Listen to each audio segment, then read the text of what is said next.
এটা কি? Energy meter. এটার ভিতরে কি আছে? কয়েল আছে। কি কি coil? Current coil, sensor coil. এটা কি পরিমাপ করে? মিনি এটা কি? Distribution box. ডাবল পোলার সার্কিট ব্রেকার। আচ্ছা, এটা কোন টাইপের? হচ্ছে এমসিবি।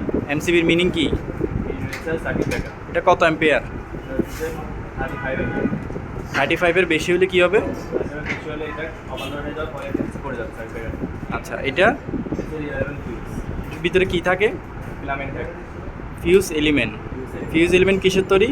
ফিউজ এলিমেন্ট তামা, দস্তা, আজকে সারাদিনে কি ওয়ারিং করছেন? Surface channel wire. Surface channel wiring কেন করা হয়? এটি বাইরে দেখা যায় না, সহজে দেখা যায়। সহজ লোক থাকার কারণে আপনি সার্ভিস চ্যানেল ওয়্যারিং করবেন। আচ্ছা, প্রথম লোডটা কি লোড? প্রথম লোকটা এটা হ্যাঁ। হচ্ছে ফিল্টারের লোক। আচ্ছা, দ্বিতীয়টা? এটা কি সংযোগ করছি? সিরিজে। আচ্ছা, তৃতীয়টা? দুই স্থান থেকে নিয়ন্ত্রণ। ঠিক আছে।